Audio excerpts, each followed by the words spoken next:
Conservative Party leader Pierre Poilievre has delivered a strong critique of the Trudeau government's immigration and border security policies, characterizing them as a radical experiment with open borders and post-national globalism that has endangered Canadians and eroded national identity.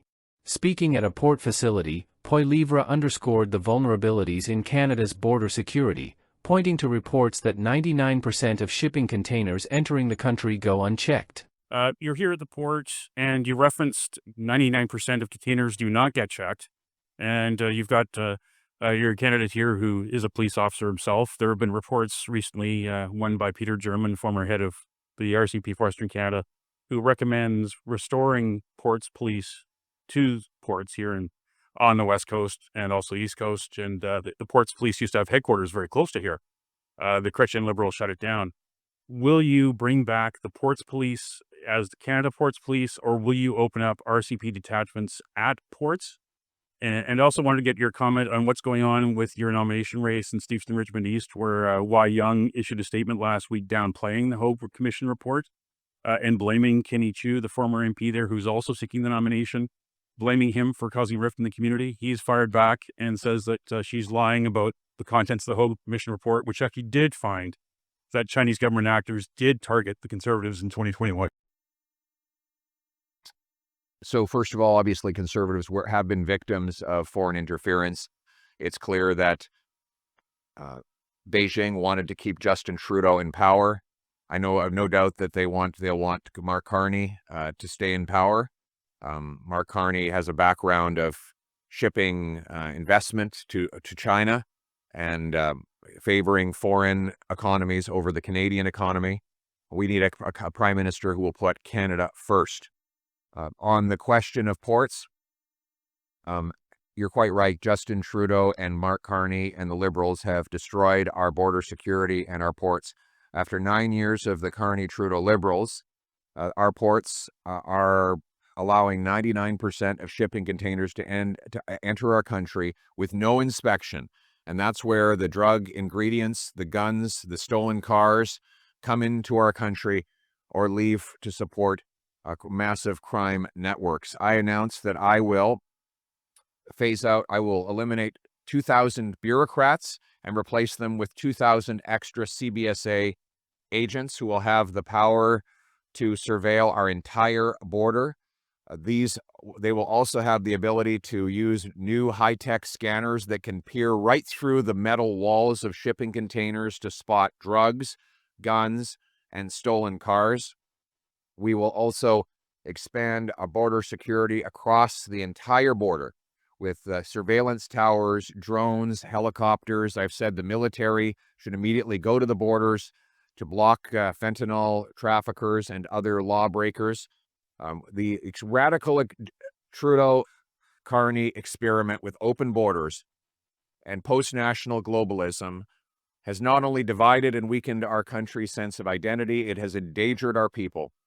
When I'm Prime Minister, that radical, borderless, globalist ideology pushed by the Trudeau-Carney Liberals will end, and we will have a Prime Minister that seals the border, protects our people, and puts Canada first.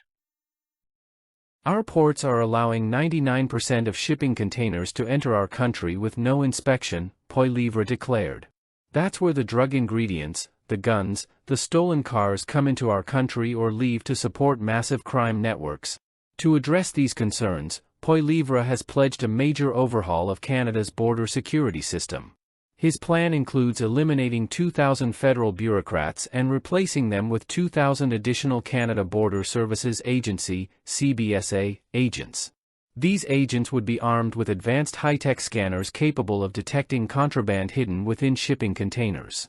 He also proposed expanding border surveillance through the use of towers, drones, and helicopters and deploying the military to combat fentanyl trafficking and other criminal activities.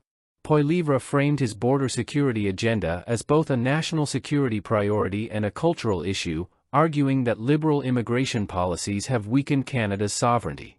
The radical Trudeau-Carney experiment with open borders and post-national globalism has not only divided and weakened our country's sense of identity, it has endangered our people, he asserted, referencing former Bank of Canada Governor Mark Carney, a potential Liberal leadership contender. Additionally, Poilievre raised concerns about foreign interference in Canadian politics, particularly from China. It's clear that Beijing wanted to keep Justin Trudeau in power, he stated, suggesting that the Chinese government had interfered in past elections to undermine conservative candidates. I have no doubt that they'll want Mark Carney to stay in power. Mark Carney has a background of shipping investment to China and favoring foreign economies over the Canadian economy.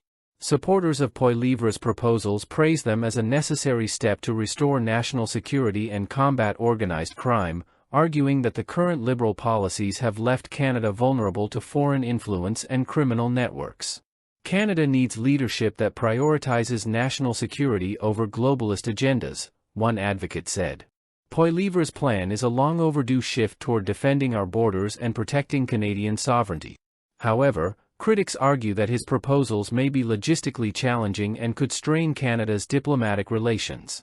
Expanding CBSA personnel and deploying military resources to border control would require significant funding, and some experts question whether an enforcement-heavy approach will effectively curb smuggling and other illegal activities.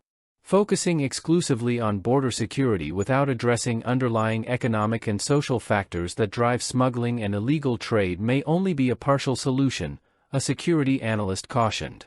Poilievre's rhetoric on national identity and border enforcement aligns with broader conservative movements in the US and Europe, emphasizing security, crime prevention, and economic nationalism. His strong stance positions his party as a clear alternative to the Liberals' approach ahead of the next federal election. As Canada grapples with concerns over drug trafficking, foreign interference, and border security, Poilievre's hardline stance has sparked debate over the future of Canadian sovereignty and law enforcement. Whether his proposals will resonate with voters or face criticism as impractical and costly remains to be seen.